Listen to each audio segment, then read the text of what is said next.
इस कहानी का नाम है चौथी मंजिल का कमरा। स्थान पुरानी दिल्ली की एक वीरान इमारत। समय आधुनिक काल। भाग 1। नया किराएदार। अनिरुद्ध एक 25 साल का युवक दिल्ली में नई नौकरी के लिए आया था। बजट सीमित था, इसलिए उसे एक पुरानी इमारत में सस्ते किराए पर कमरा मिल गया। मकान मालिक ने बस एक ही बात कही, चौथी मंजिल पर मत जाना, वहाँ का कमरा सालों से बंद है। अनिरुद्ध ने हंसते हुए सोचा, भूत प्रेत वाली बातें होंगी, छोड़ो।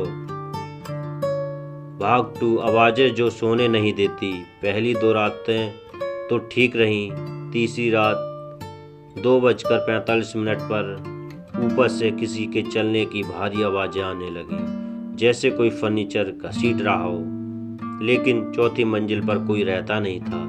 अनिरुद्ध ने अगले दिन सवाल किया, पर पड़ोसियों ने कहा, भैया वहाँ कोई नहीं है और वहाँ जाने की गलती मत करना। लेकिन इंसान जितना मना किया जाए उतना ही जाने के लिए लालियत हो जाता है। भाग 3। दरवाजा जो खुद खुल गया। 5वीं रात को अनिरुद्ध सीढ़ियों से चढ़कर चौथी मंजिल पर गया। वहाँ एक पुराना दरवाजा था, नंबर 407। ताला जंग लगा हुआ था, पर जैसे ही वह पास गया, दरवाजा खुद व खुद चर चर करता हुआ खुल गया। कमरे में घना कोहरा था और एक सड़ी हुई गंध। एक पुराना पलंग, दीवार पर टूटा आईना और दीवार पर खून से लिखा हुआ, मैं अभी यहीं हूँ। भाग 4। भूतनी का रहस्य। उसी रात अनिरुद्ध की नींद खुली। कमरे में ठंडी हवा चल रही थी और चौथी मंजिल से किसी औरत के गाने की आवाज आ रही थी।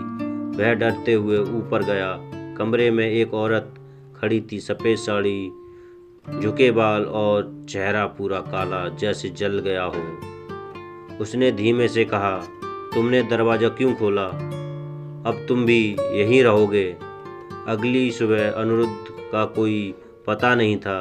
उसका सारा सामान कमरे में था, लेकिन वो खुद गायब था। भाग 5। अब वो कमरा फिर बंद है। आज भी उस इमारत की चौथी मंजिल का कमरा बंद है। जो भी उसे खोलता है वो कभी लौटकर नहीं आता। मकान मालिक अब किसी को उस मंजिल के पास भी नहीं जाने देता। लोग कहते हैं कभी कभी रात 3 बजे उस कमरे की खिड़की से एक जली हुई औरत झांकती है और इंतजार करती है अगली गलती का। तो दोस्तों, ये कहानी कैसी लगी तो प्लीज़ कमेंट बॉक्स में बताइए। नई लड़की और नई भूल। 3 महीने बाद सिया, एक आर्किटेक्चर की स्टूडेंट, उसी इमारत में प्रोजेक्ट के लिए रिसर्च करने आई। उसने अनिरुद्ध की कहानी सुनी थी, पर सोचा अंधविश्वास है ये सब, मैं सच्चाई खोजूंगी। वो मकान मालिक से इजाज़त लेकर उस चौथी मंजिल के कमरे की ओर बढ़ी। कमरा फिर से बंद था, पर जैसे ही उसने हाथ दरवाजे पर रखा, आईना अंदर से चमकता और दरवाजा खुल गया। आईने में कैद आत्मा सिया ने कमरे की तस्वीरें लेनी शुरू की, पर तभी आईने में उसने अपना चेहरा नहीं बल्कि एक जली हुई औरत का अक्स देखा। वो पीछे मुड़ी, कोई भी नहीं था, पर आईने में वो औरत बोल रही थी, मुझे जलाया गया था इसी कमरे में जिंदा, मैं यहाँ से निकलना चाहती हूँ। सिया डर के मारे भागी, लेकिन कमरा बंद हो गया। अनिरुद्ध की वापसी। अगली रात सिया को सपना आया, अनिरुद्ध एक अंधेरे कुएं में खड़ा है और कह रहा है, वो मुझे खा गई, पर तुम उसे रोक सकती हो, आईने को तोड़ दो। सिया की नींद टूट गई, लेकिन उसका कैमरा अपने आप आईने की ओर चल रहा था, जैसे कोई खींच रहा हो। वो समझ गई, आईना ही आत्मा का द्वार है। सच जो किसी ने नहीं बताया। सिया ने एक पुराने अखबार की कटिंग ढूंढी।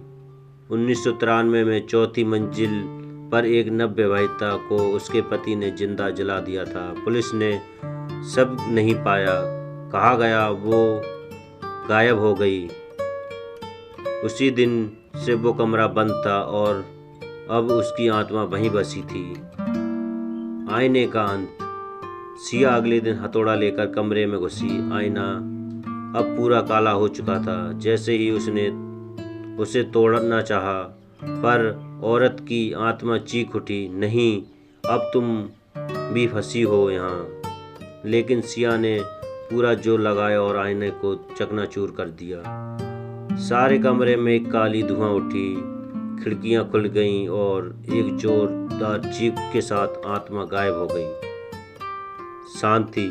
कमरा अब सामान्य हो गया। अनिरुद्ध का मोबाइल और पर्स कमरे में मिले, लेकिन वो खुद कभी नहीं मिला।